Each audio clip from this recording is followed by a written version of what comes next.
The Union of Scotland and England, as most of you know, is more than 300 years old. It is older than the United States. It has been a relationship that has at various times been troubled, been challenging, although it has been one that has evolved relatively peacefully. It is, one might say, a stable, though not unchanging, relationship. In a sense, it's sort of like the UK itself. At the end of the last century, and by that I mean the 20th century, a combination of factors, including especially hostility to Margaret Thatcher and the Conservatives, and an increasing rise in demands for control, produced a significant devolution, and I'm giving you the short version of the story, in Scotland by 1999, followed by the seating of the first Scottish Parliament and the first Scottish government. Soon, the Scottish National Party, which had been around for a long time and had been fairly marginal, came into a precarious position of power in 2007, a position it strengthened in 2011. In the first decade of the last century, a combination of the return to Tory rule in London, an international recession, and the growing power and position of, and salience of the SNP produced an agreement for there to be a referendum on independence, up or out, yes or no. There was no third alternative, and the results, which I think we might be able to post here for some of us to see, were pretty clear. That is, have a nationwide graphic. There it is. It's hard to see the details, but it's not hard to get the overall impression. 55% of those who voted, and it was a huge turnout, 85%, voted no, 45% voted yes. And the question, some questions then disappeared from public discourse. What would Scotland be like if it was independent? How rich would it be? How much oil would it hold? What would its taxes be like? Would the Queen still be the Queen? What currency would they use? All of those questions are now out the door. But that does not mean that the impact of that vote or the campaign or the consequences of that election are out the door. In fact, one would argue that those impacts are perhaps even greater than anticipated by those who pushed for the vote. Today we're going to talk about those impacts at several levels. We're going to talk about that at the level of Scotland, of course, of the UK, but also elsewhere. We will also do elsewhere geographically, Europe and North America. We will also do so at the social level, that is, the impact on society, if there is any, and a somewhat broader perspective, which I hope we'll have time to get to, a comparative perspective on other regional challenges across Europe and Canada. To help us do so, I'm happy to say we have a very distinguished panel to whom we'd offered a bunch of phony Scottish money to join us, and I will introduce them briefly. From Edinburgh, Professor Ailsa Henderson. She is head of politics and international relations at the School of Social and Political Science at the University of Edinburgh. From 2008 to 2012, she held a Marie Curie International Incoming Fellowship to do research on political culture in Europe. Indeed, the focus of her research, some 5 books, is on national identity and political culture, and she has looked at both Scotland and Quebec. Her recent publications include Regions as Primary Political Communities and Multi-Level Voting and Party Competition in Vertically Simultaneous Elections, which focused on Ukraine, a topic actually I hope we'll touch on briefly. Joining us from Canada is André Lecours, who is a full professor at the School of Political Studies at the University of Ottawa. He too has worked on a variety of topics, both geographically centered and more broadly. He is the author with Daniel Bellard of Nationalism and Social Policy, the Politics of Territorial Solidarity, and Basque Nationalism and the Spanish State.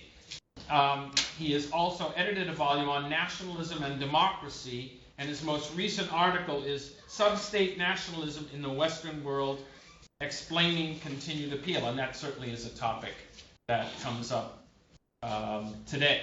On my left is my colleague from Global Studies, Dr. Luke Peterson, who joins us this year, having received his PhD in Middle Eastern Studies from King's College at the University of Cambridge.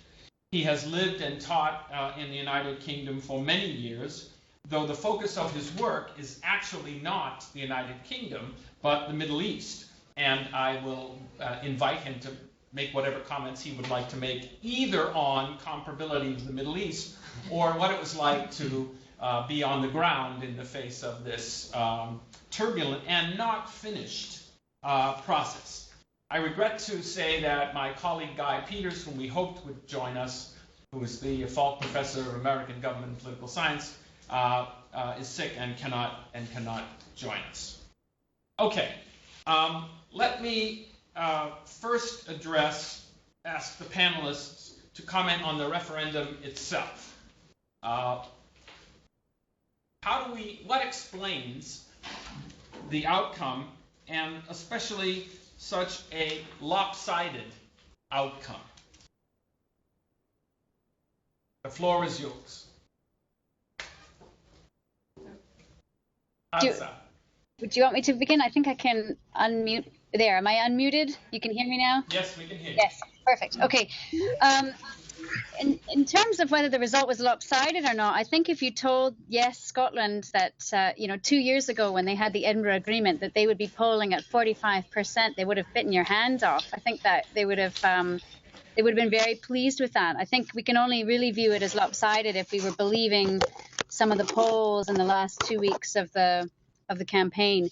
But we know a fair bit about the areas that voted yes. Obviously, Glasgow and Dundee, two large cities within Scotland, voted yes, whereas the other two large cities, Edinburgh and Aberdeen, voted no. We know that the yes side did well in areas where there are higher rates of unemployment, where the results for the multiple deprivation index we have are higher, where we have a higher proportion of older people. So we have some indicative signs from the aggregate data that we have about the kinds of people that were backing independence. But the most useful information we have comes from the polls, both the polls that have been conducted by the polling firms, but also the Scottish Referendum study that we've been conducting, the risk and constitutional change project that we've been running. And here we know that demographics matter. We know that older people were more likely to vote no. We know that younger people under 25 were more likely to vote no, and that's particularly true for 16 and 17-year-olds, that group of people who were given a first ability to vote in this referendum. We know that people who were born in Scotland were more likely to vote yes. We know that social class mattered, so people who were in manual labor jobs were more likely to vote yes. And we know there was a gender gap. Women were less likely to vote yes than men, although with women, what we were finding is that they were not more likely to vote no in all the polls. They were just more likely to say that they were undecided, and they weren't telling pollsters how they had, whether they had made up their minds, or if they had, how they were going to vote. And basically what we're finding, based on the results we had on the day, is that those demographic patterns still matter. What we know from the polls done on the day itself is that some of the people who had previously said they were voting yes changed their minds at the last minute to vote no. And that's consistent with what we know of some other referendums. But I think, demographics aside, when you start looking at other things that matter for voters, if you look at someone's national identity, if you look at their tolerance for risk, then we start to see that the demographics don't survive the addition of other variables. So demographics matter, but once we look into other things, specifically issues that were important in the campaign, then the gaps between men and women or young people and older people or by social class, they start to disappear. They don't survive controls. And we know that risk matters, tolerance for risk matters. If you're more tolerant of risk, you're more likely to vote yes. But one thing we know is when we look at all of the things together, demographics, national identity, general tolerance for risk, the things that matter most are your attitudes to issues raised in the campaign. It mattered if you thought you were going to get to use the British pound if Scotland was independent. It mattered if you thought that Scotland was going to join Europe if it became independent. And it also mattered if you thought, in the event of a no vote, that the UK government was going to cut spending for the Scottish Parliament. So these attitudes to issues in the campaign, are more important than national identity, which is still significant but not as important, and more important than general attitudes to risk. So and for us, this was suggesting that there was a considerable level of engagement, not just in terms of interest, but engagement with the issues raised in the campaign. Let me follow up, and let me also make one other thing I should have said. This especially applies to you, André. If you want to join in the conversation and I don't seem to recognize you, wave your hand and I will see you and call on you. Otherwise, I have no way of knowing. A lot of focus was devoted to the undecided vote, with numbers ranging from 10% to 14%. And my expectation, and I think a lot of other people expected, that if a person was undecided that close to the election, they were likely to vote no, because they were disinclined to take the risk, if they were truly undecided. Do we have any data on how the undecideds broke in the final vote? We do. Well, not on the final vote, but in the days leading up to the vote, yeah, we do. One thing that's worth noting about the undecideds is that the proportion of undecideds didn't fall and fall and fall and fall and fall. I mean, a year to go, most people had made up their minds. So the proportion of undecideds didn't reduce drastically as referendum day approached. We know when we were polling a couple months out that the undecided voters, if you asked them a slightly different question, they were in fact leaning one way or the other. And the undecided voters at the time were breaking 2-1 for the yes. But that changed so that in the last stages of the campaign, the undecided voters were breaking disproportionately to the no. Now, one thing that makes these findings more consistent is that we know earlier on undecided voters were breaking 2-1 for the yes, but we also know that yes voters were more likely to say they were going to change their minds or they might change their minds, and no voters were also more likely to actually cast a ballot. And that explains the differential turnouts we see with yes votes from Glasgow and Dundee, but lower levels of turnout from those two cities. Yes, André. I want to concur with Ailsa and challenge a bit your premise of the lopsided nature of the vote. I think a year ago, I mean, my own personal sense was a year ago that over 40 would represent a victory for Yes Scotland. So I don't think it's lopsided at all. I think there were some different trends in the campaign, and I think two that needs to be explained. The first one is, why did it take off the way it did a month or so before the referendum, and then explain the actual result. Explaining why support for independence increased so much and so quickly is difficult, right? Because there wasn't a catalyst really in the campaign.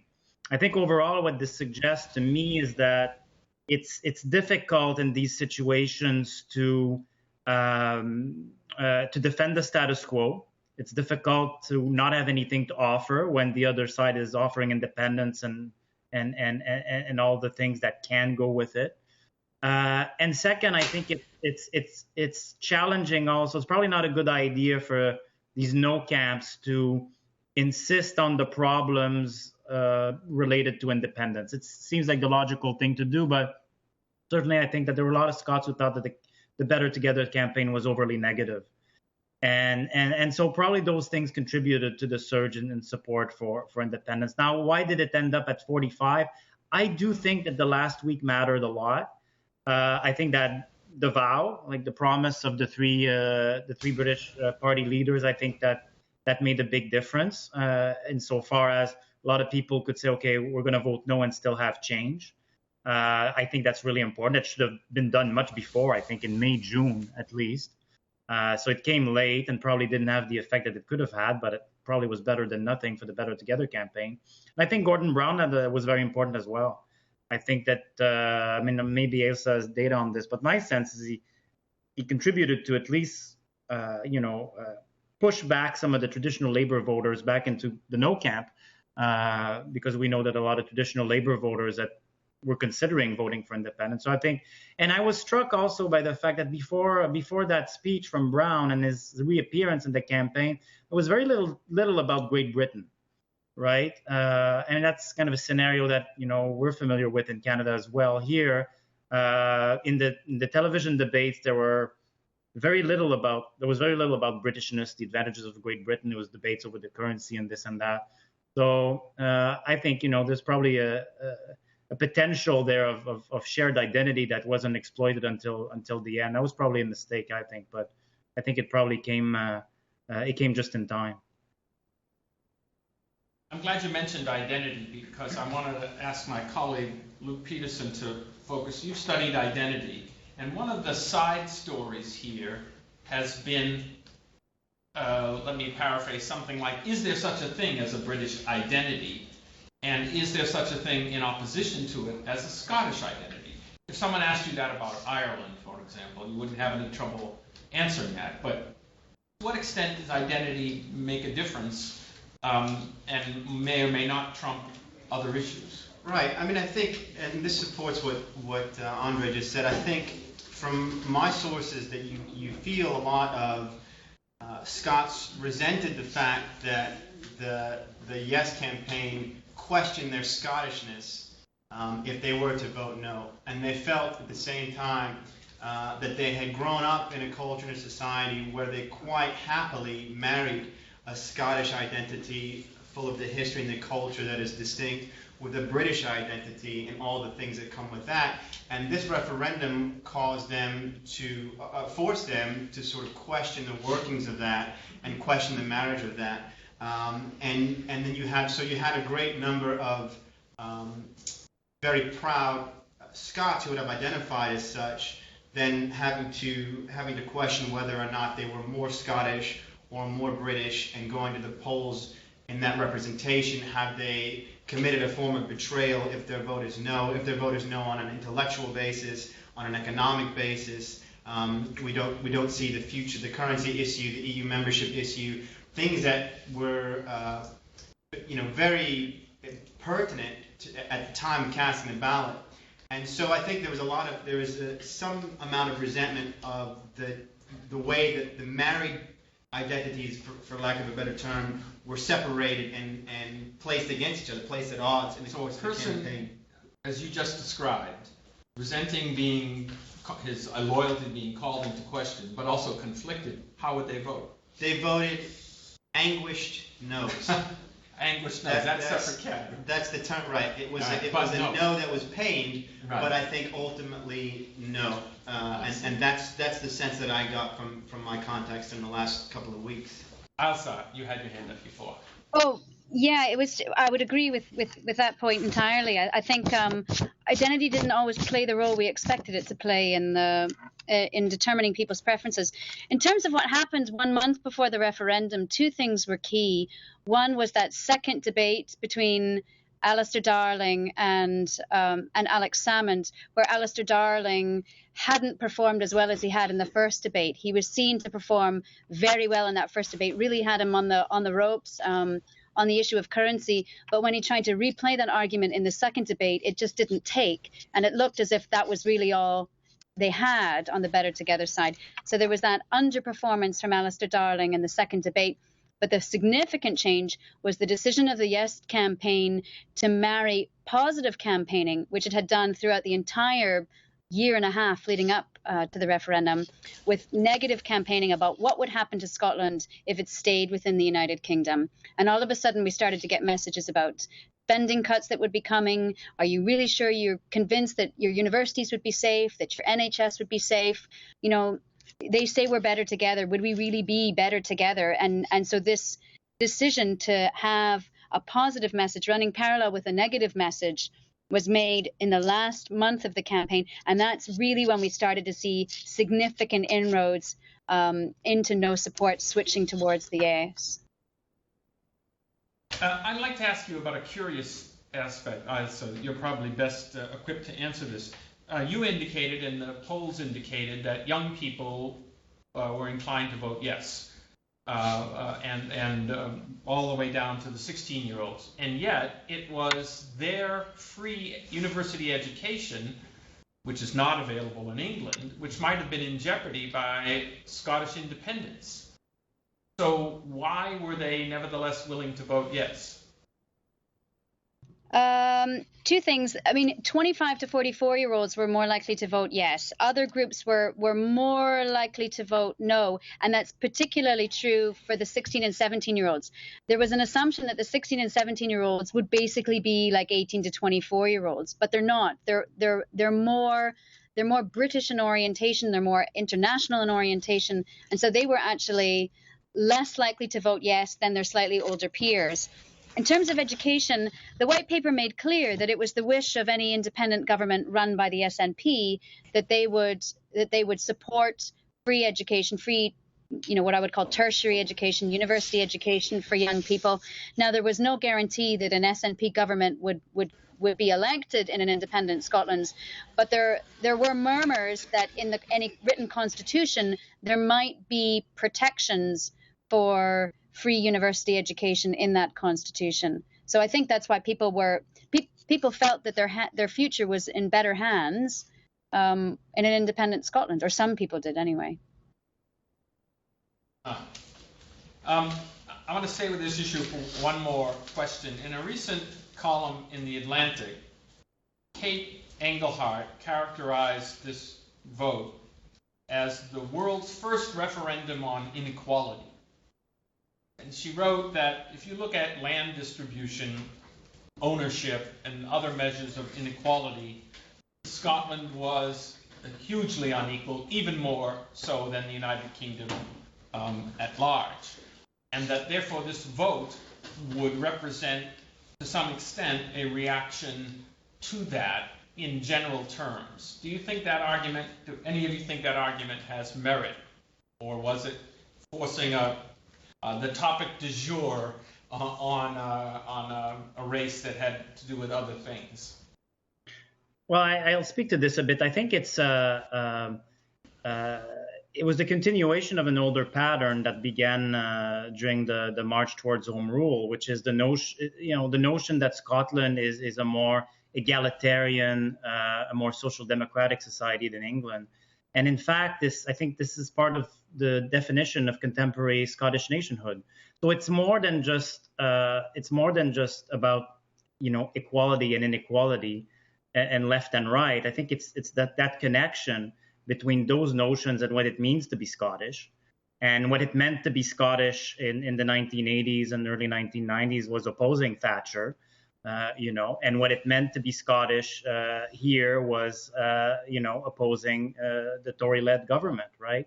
So I think, there's definitely that element, but, it's more complicated than just say it was about inequality. I think you have to appreciate the nature of the link between the Scottish identity and those issues. But certainly that was crucial in especially, as Ailsa said, in the last leg of the campaign there. It's really when it became do you want to keep the NHS that the yes made some significant increase to its support. One of the most sobering things I've heard from all of you is that what they say in the United States that going negative works. We all deplore it, but so you said at the end, raising the negative consequences, the scare campaign at the very end about what would happen to all NHS and Scotland, especially coming in late, seems to have carried the day, and that's troubling. We would like to think such decisions are made more on the positive, but it seems like in the end the negative tipped the balance. Let's move on from the vote itself to do what political scientists hate to do, which is to predict the future. and talk about the future. Especially, let me begin by focusing on the SNP. One could argue that after mounting this campaign for a decade and coming up short, though short, of course, is a definition that itself could be challenged, the SNP has been hurt. They didn't get what they claimed would be their goal. In fact, Alex Salmon has resigned. On the other hand, just today I read that the SNP itself doubled in size as a consequence of the campaign to make it now the third largest party in all of Great Britain. What future does this result mean for the SNP as a political party? Since independence has to sort of move aside now as one of their horses. I think independence has to move aside for now, but I don't think the indications are that it's gone away for good. And I think to support Ailsa's demographic information, two important things. One of the significant demographics that was a substantial no voter, from my information, likely because of fear going forward in independent Scotland, was a 65 and over demographic, which in 10 years' time, 15 years' time, will be less relevant. That's the polite way to put it. Depends on your age, I suppose. Exactly. And the second, the degree of negativity that was involved in the campaign, and the degree to which I think a great number of Scots felt that the campaigns for Better Together, as orchestrated and organized by the BBC and the media, made the playing field unlevel, made it unfair, shifted the goalposts, so that the Yes campaign never really got a fair hearing. So to get back to you, I think the information that we have about the SNP expanding to now be the third largest party in the UK indicates I don't think we've heard the last of the issue of independence in Scotland. Yes, André. Well, I agree with that. I think the SNP, is strengthened by the referendum, not weakened by it. In Quebec, it was re-elected twice after losing referendums. I think that's probably what's going to happen in Scotland. I think even more important is the fact that there's a pledge for constitutional change. And here I'll make a bold prediction. Whatever happens is not going to be enough for the SNP. So I think that's a very signal. So I think that puts the SNP in an interesting position, a bit more of a different position than they've had historically, because they won't be able to take this, we stand for independence kind of clear-cut position. That's my guess. But I think they could probably develop a line something along the lines of, we'll defend, obviously defend Scottish interests. Scotland comes first. So, so to keep kind of people who want independence on side and yet kind of make inroads in kind of those traditional Labour constituencies. So I think it's looking very nicely for the SNP. Unfortunately for them, I guess they do have to operate in an electoral system that doesn't make majority governments easy or likely. So that's something that is there to stay. But I think politically, especially after having mobilized all these people who had never been seriously involved in politics before, I think Scottish Labour is in much more trouble than the SNP, obviously. Oh, absolutely. Yes, Ailsa. Yeah, I would agree with that. I think Labour is in far more trouble, and we know that the SNP and Yes Scotland were poaching support from Labour voters for Yes Scotland.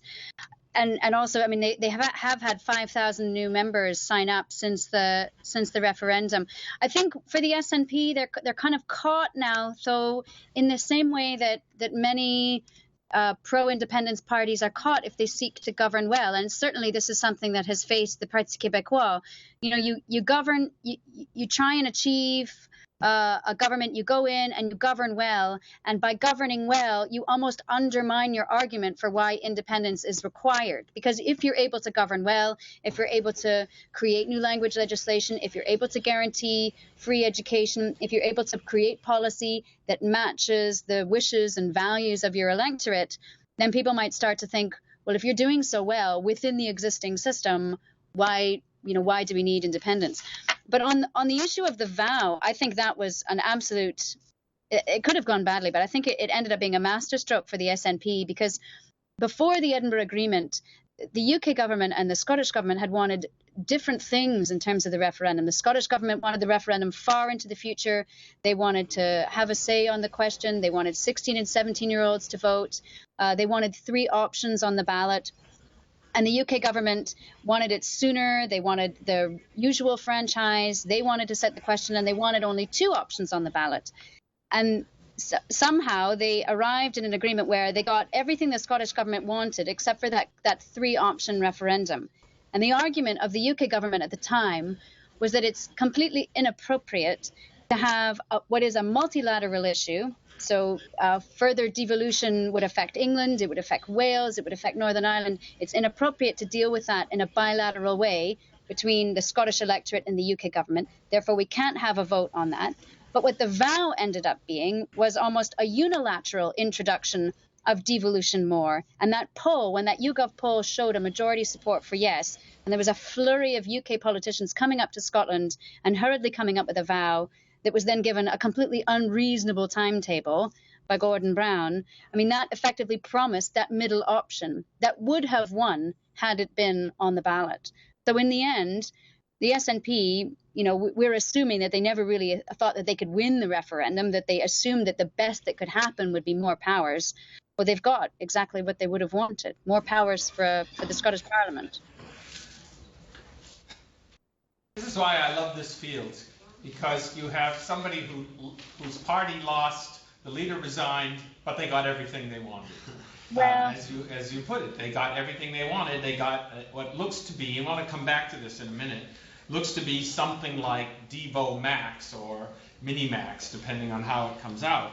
It's really remarkable, considering that the way the question was framed, they were at the losing end of a long campaign.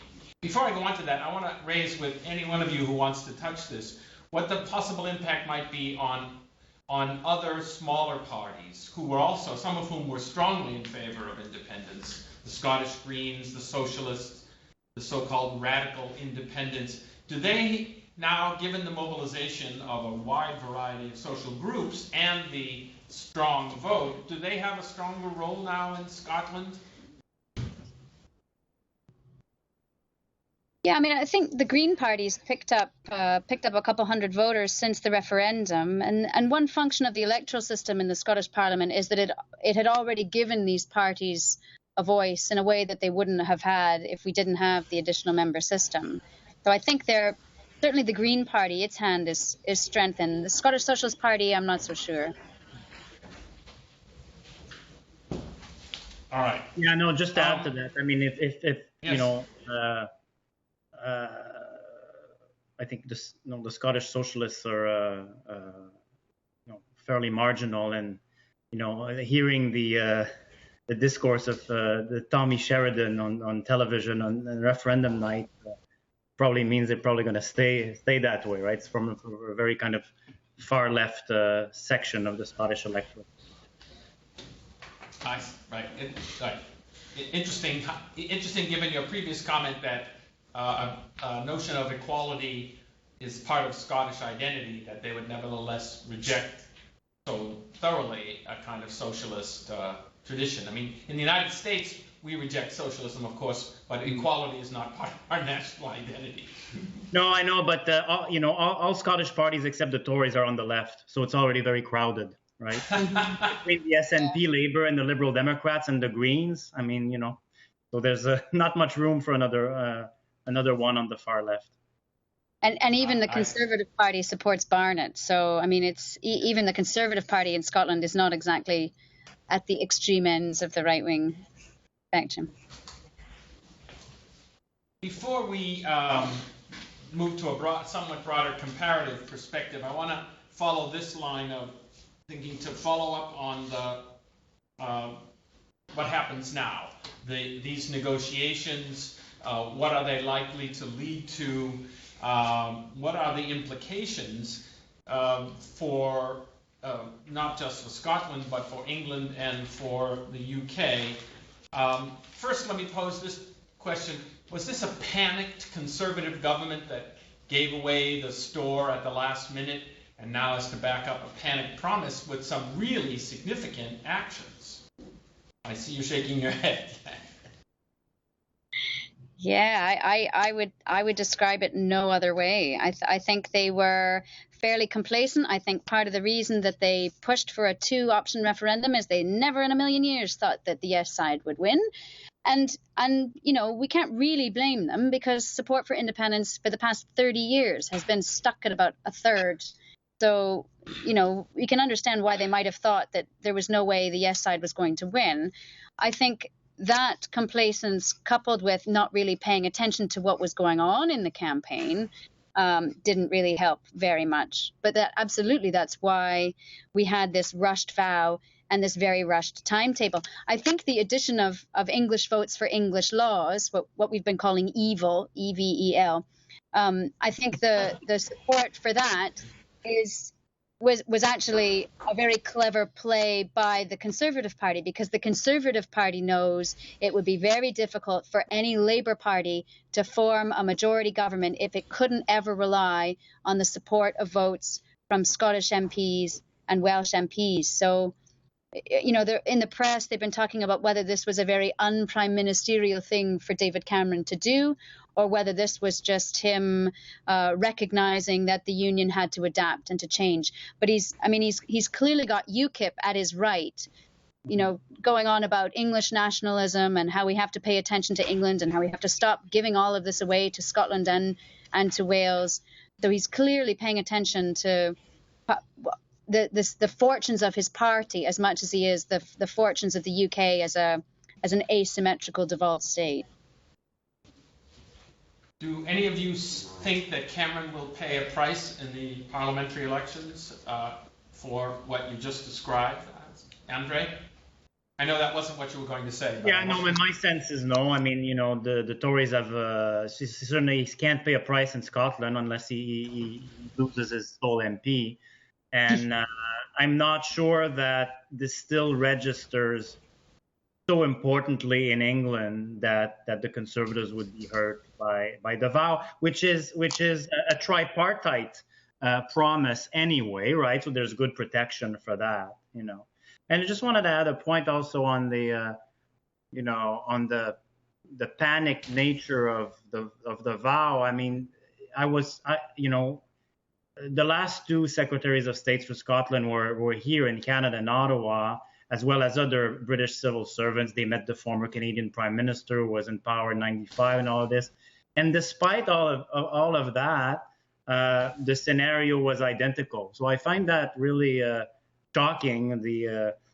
You know, I guess it's polls, right? I mean, they read the polls and they believed the polls that showed that they were going to win 60-40 basically. But I'm sure that here, when they came here to Canada, they were told, you know, don't wait till the last minute, don't make last minute promises, these don't work, and yet that's what happened. I mean, it did work, I guess, to a degree, but you know, in a sense, like, you know, politicians from the center don't want to give anything away if they don't have to, and then only in the last instance, when they realize that they have no choice, do they actually make that type of promise. So you know, it's kind of, there's limited learning going on here, because there was a very good good precedent for learning, and they did their due diligence. They might have also they thought they could make a promise and then go back on it later. Right? They could promise anything in the heat of a campaign and then say, oh, I was misquoted or taken out of context or something. Yeah. Well, there's also a precedent in Canada for that, and what Canada says about this is that this doesn't go away, though. This is gonna, you know, if the British parties weren't to deliver in a significant way, I mean, this would become the new engine of Scottish nationalism, I think. Yeah, and also, sorry, go ahead.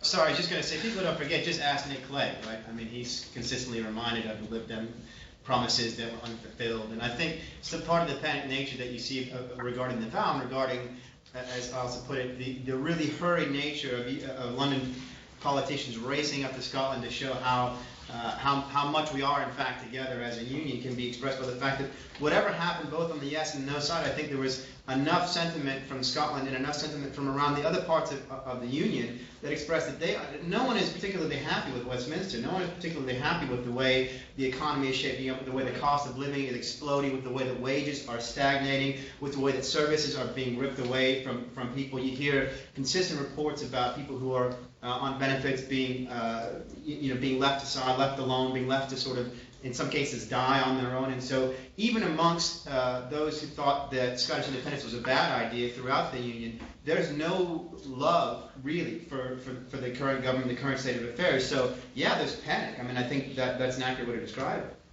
Mm-hmm. I'm going to try out a conspiracy theory on you, Ailsa. And please correct me if I'm wrong, everybody else does. When people cite that YouGov poll right before the election, and it was shocking because it was the first one to show that yes was winning. And every time I read a story about polls that showed yes or the vow, they cite that YouGov poll. Now I've also read that YouGov was inclined to be supportive of Scottish independence.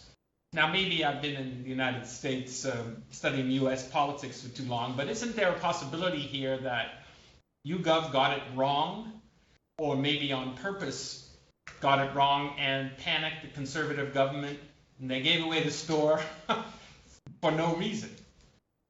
Yeah.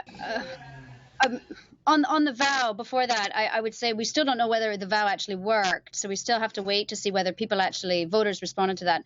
On YouGov, no, I would absolutely refute any suggestion that they cooked the results.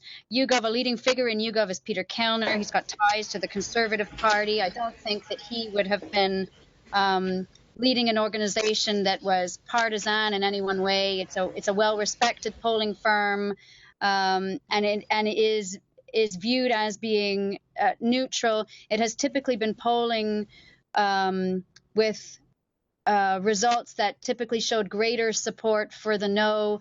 But I mean, all of these polling firms were fairly static in their support. So if you looked at all of them together, you were getting a bit of movement from day to day.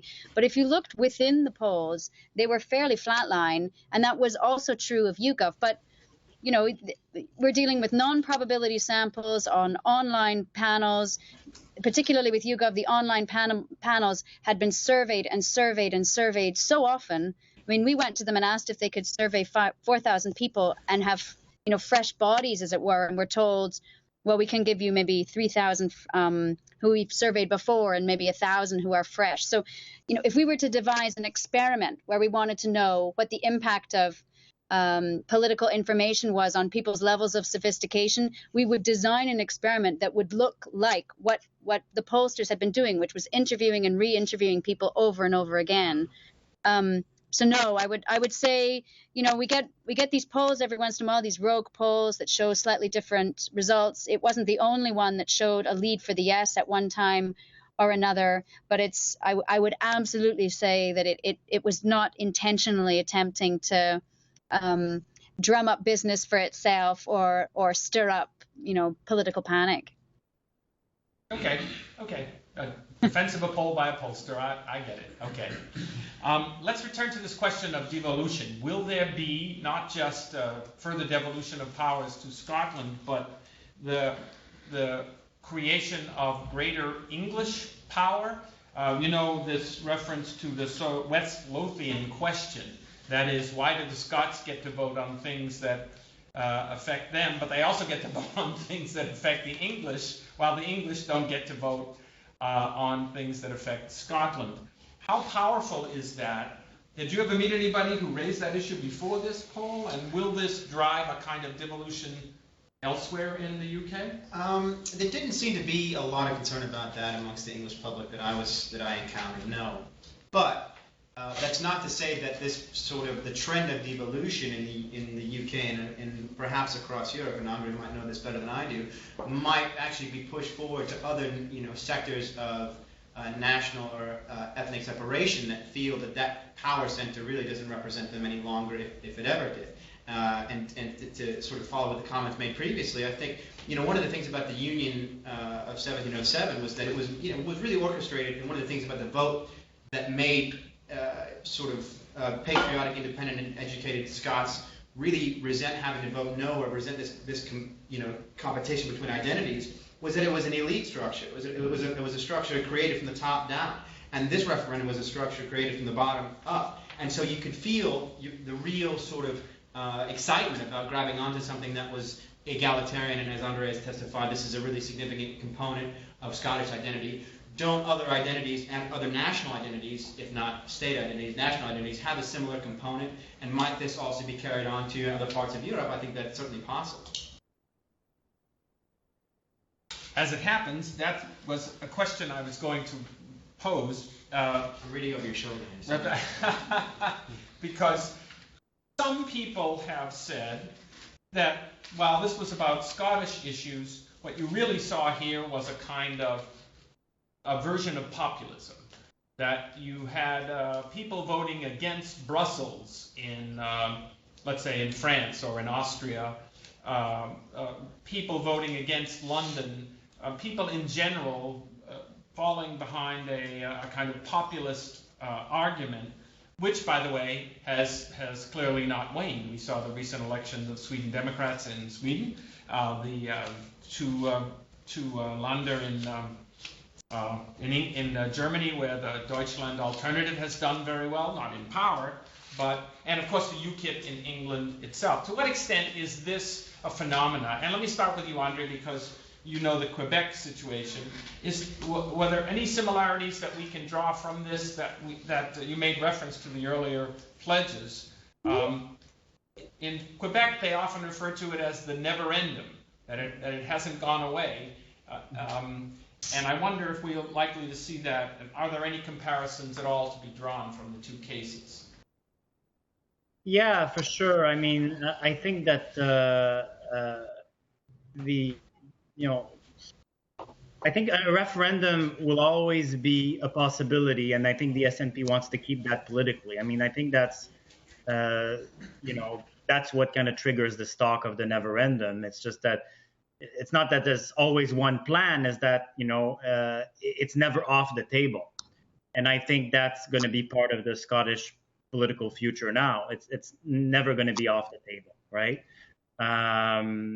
Now, in terms of what that means for the future of the UK, as you said, there's tricky institutional design questions here, right? In terms of what do you do with the, do you ask Scottish, Welsh, and Northern Irish MPs to leave Parliament when there's a question that's presumably only about England? How do you determine what's just about England, what's about everybody? As Ailsa said earlier, there's partisan political considerations here. I mean, Labour, of course, would be put at a disadvantage if those types of schemes were adopted.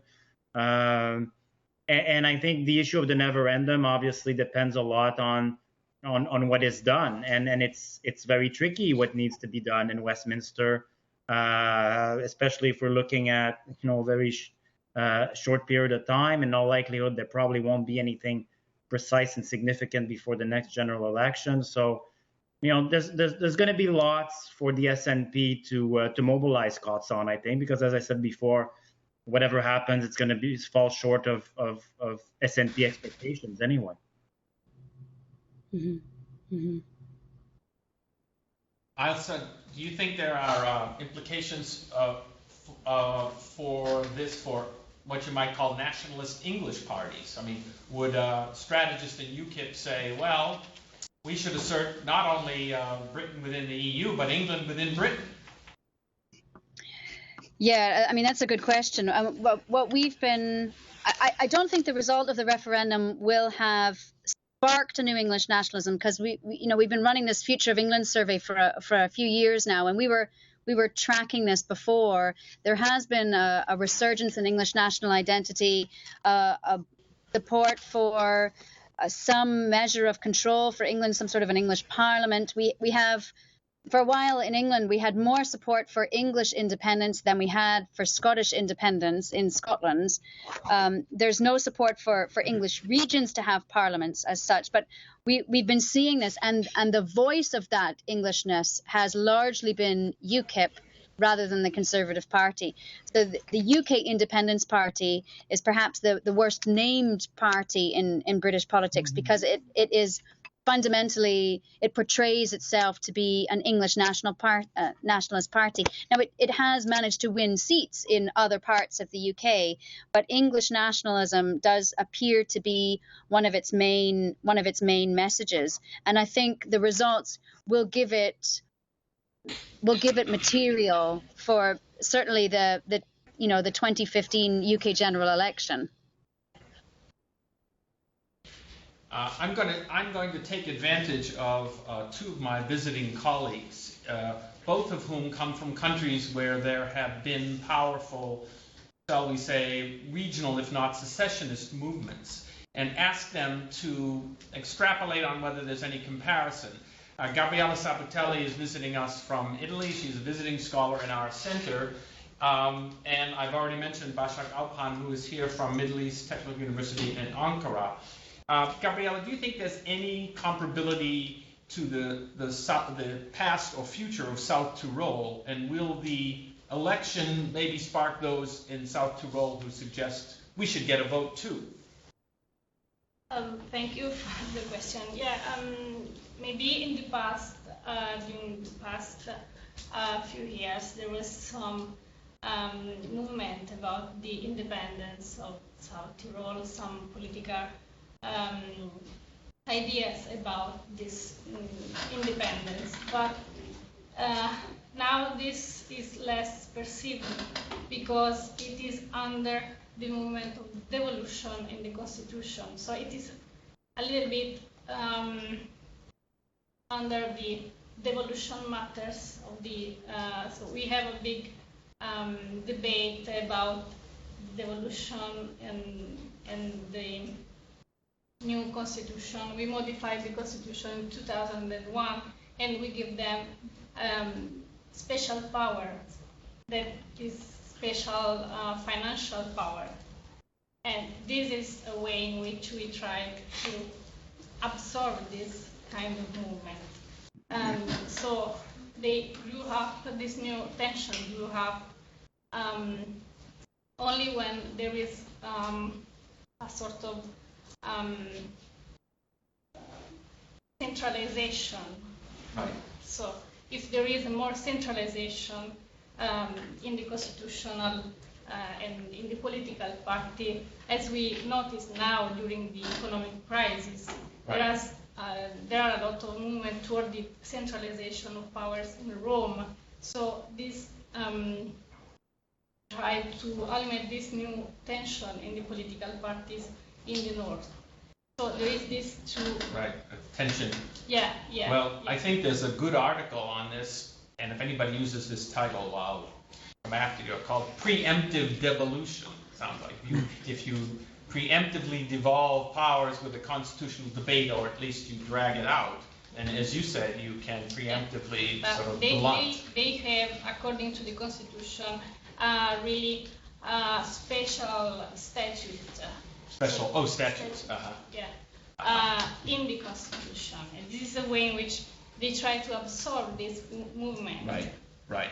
And we will see what will happen. Yes, maybe we'll have a conversation on Europe. Yeah, because next now year on this.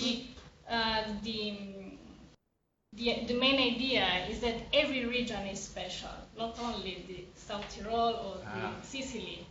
So everybody is trying to have more autonomies as they have. That's a wonderful broader question, which I hope we'll come back to. Başak, let me ask you, are there any, Turkey has dealt with a substantial Kurdish issue for quite some time, and there have been various initiatives. To my knowledge, none of them have involved actual devolution. Is a referendum or devolution a way forward for Turkey and its Kurdish population? Well, I think it's very unlikely. I mean, my answer would be perhaps yes, like if we were back in 1990s, but now, I mean, it's quite a bit different now because well, there has been a rapprochement between the Kurdish population and Kurdish party and the West, to call it that way, starting from 1990s, and mainly because of the EU accession process. I mean, okay, we're still struggling with the collective rights of the Kurds, but they've gained so many rights when compared to the intense time of 1990s. And there has been a rapprochement in the bottom as well between the Kurdish nationals and Kurdish intellectuals, and to call it that way, Turkish nationals and nationalists and Turkish intellectuals. So, and secondly, I mean, it's quite turbulent in Turkey now, believe it or not, because not least because of this ISIS and IS stuff. So I think this is not really on the agenda now. Well, we're still talking about the collective rights. We are still talking about the right to be represented more in the parliament, but I don't think this will end up in a, valid discussion in terms of devolution. And this is because of the state tradition in Turkey as well. It's not like in Italy, it's not like in Canada perhaps. So I find it very unlikely. But it's still raising questions and adding up to the turbulent politics in Turkey. Indeed. Yeah. I feel I have to mention, just to put that point a bit further, and this is a bit off topic, but in the coming weeks and months, certainly the Peshmerga and the Kurdish national forces in the north of Iraq are going to be the primary, or one of the primary proxy forces that the U.S. uses to take ground back from IS if such a goal is possible. And the continuing Kurdish concern, right, is national representation, either in the states in which they are located, or a state for themselves. So is that, which of the two options are more palatable for contemporary Turkish politics? Would devolution into an area where Kurdish autonomy or Kurdish political representation is more valid or pushed forward in Turkish politics today, or would Turkey ever be willing to sort of exchange a section of territory, redraw the boundaries so that Kurdish representation becomes a state to full fruition in the region? Yeah, well, I think Turkey's answer will always be no in terms of giving away this some part of the sovereignty. But I think the Kurds in Turkey will give a no to this as well. I mean, at least that's my reading at this very point, because you wouldn't really want to have a new state in that turbulent region, whereas you still have a state to struggle with, or to struggle for the rights in. So I don't think, I mean, to my reading, in the Kurdish, let's say, circle, it's not a very viable option in this very moment to have a say or to have a position in a new Kurdish state, and that's not very rational as well. I mean, if we can read it that way. So I find it very unlikely, and I don't find this a very lively discussion in the Kurdish intelligentsia, in the Kurdish political circles, whatever you have. Yeah. Right. Who would, as difficult as the situation might be for Kurds in Turkey, they're living in a fairly strong, robust state. Yeah. Whereas if they were on their own, it could be fragmented and vulnerable. The old saying, be careful what you wish for, you might get it. Yeah, definitely. Now, I want to give an opportunity to any of our participants at other places or here who want to raise a question for any of our panelists. I'm conscious of the fact that we have people at the University of Illinois, people at FIU Miami, and also people down the hall from us. So are there any questions people want to raise to our panelists? Okay. Matt, is that you, Matt? Yes. Okay. Yeah. Hi. So just wondering, there was actually, I'm glad that the conversation has moved to implications for other separatist movements. I think there was a map making the rounds on Facebook with the European Free Alliance, which is I guess a collective of about 40 parties representing different regional and autonomous interests in Europe. And I'm wondering if the panelists in particular could comment on implications of the referendum in Scotland and the outcomes for Catalonia and Spain in particular? I'll take that one. André. Yeah, I think it's been exaggerated. I think there's lots of places that have come up in the public discussion there, from Corsica to I even saw a flag of Friesland by the Scottish Parliament there on that night. So I mean, there's places like that where there's virtually no support for even autonomy, right, at this point. So in the case of Spain, it's more complicated, but I don't think the Scottish referendum will play a role because the Spanish government hasn't changed its mind. Actually, it's deploying the line now that, they did it legally. So to the Catalans, they're saying, don't do it illegally, right? But there's no way for the Catalans to have a referendum legally, which is kind of tricky for them, right? So, I mean, it remains to be seen what's going to happen in Catalonia in November, because, of course, the CU there has said that it was going to hold a kind of a legal referendum. So it's unclear what's going to happen. It's unclear how the Spanish state's going to react to it. So I think, and in Belgium, in Flanders, again, there's not enough support for straight out independence. There's no culture of referendum. It's kind of a constitutional democracy. So I don't anticipate any demonstration effect there. I think in Quebec it's going to be very significant though, because the precedent will, I think, force the PQ, if it has a third referendum, to ask that type of question, so very short. And it might also force the government of Canada to accept that 50% plus one is a good enough majority for something like that, whereas they've insisted that clarity in decision-making implied something more than 50% plus one, ill-defined, ill-specified. But so I think there's, certainly as soon as the process was underway and an agreement was struck between Holyrood and Westminster on this, immediately it had an impact on how actors in Quebec and Canada thought about the referendum, any future referendum, for sure. Mm-hmm. Yes, Ailsa. Yeah, I would agree with André completely. I think if there are any lessons from the Scottish referendum for Catalonia and the Spanish government, I think it comes from the Edinburgh Agreement rather than the campaign and the result itself. And I think afterwards, after the referendum, people were saying it was not only a triumphant day for Scottish democracy, but for British democracy as well, that a British government had negotiated the terms of a referendum that could very well break up the state and had agreed to abide by the results if a yes vote was the effect. So I think if there's any lessons in there, it's the way that the Scottish government and the UK government were able to reach that Edinburgh Agreement. And I think André's right. I think this, the Clarity Act puts Quebec in an enviable position in some senses, in that it recognizes the right of any province in Canada to hold a referendum on any topic. And it has some caveats to that. It says it has to be a clear question, a clear majority. And we know that clear majority has been interpreted in referendums on electoral reform as being 60% support overall and 50% support in 60% of constituencies.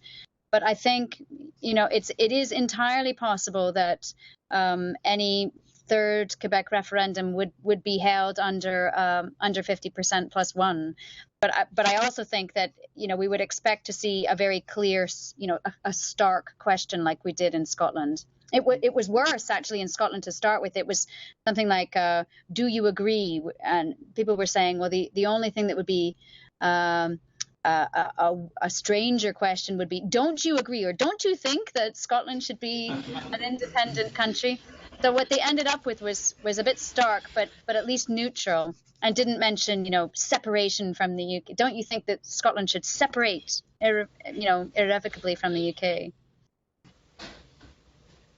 In the Canadian case, am I wrong? Wasn't at least one of the referendum in Quebec was followed up by a national referendum? That not only did Quebec have to vote for it, but the country of Canada had to vote for it. Would that still be the case, and is that ever likely to pass? No, that was never the case. Oh, sorry. No, that was never the case. And certainly there's there's no sense in any Quebec political party or most Quebecers that, Canadians outside Quebec or even the federal government has anything to say about the referendum being held in Quebec.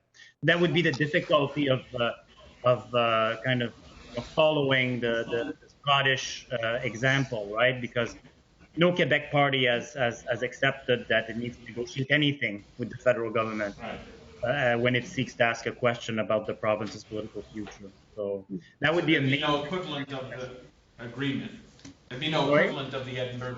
There'd be no equivalent of the Edinburgh Agreement because they would be negotiating on that. And in a way, they don't need it because they have the Clarity Act, which promises them the power that was missing in Scotland. Right. Yeah, true. And also, at the most basic level, the federal nature of Canada means that we're already in a situation of divided sovereignty, which, already even before the Clarity Act kind of empowers a province to consult its people that way. Yeah. Right. That would also be the case in Belgium, which is the example you gave. You've already devolved so much and set up such powerful structures that, in a way, a referendum would be confirming what may already in practice be happening. I think Belgium's quite different, actually. I think Belgium is more decentralized than Belgians would have wanted it to be. So it's a complicated explanation, but you can read some of my articles on that. I'll send you some references. But there's no, like I said, I know that. Thank you, André. That's right. So a referendum in Belgium could actually go the other way. They would vote for more central. Yeah, I think Flemish politicians would be afraid of that for sure. I have no doubt. Well, as they say in Wait, Don't Tell Me, if any of those questions come up again, we'll talk about it here in Conversations on Europe. Let me bring our session to a close with heartfelt thanks to you, André Lecours, and Ailsa Henderson and Luke Peterson for agreeing and sitting for these questions, and for all of our participants. We will have another conversation on Europe devoted to the German Republic on October 3rd, and we hope you enjoyed your participation. Thank you very much. Thank you.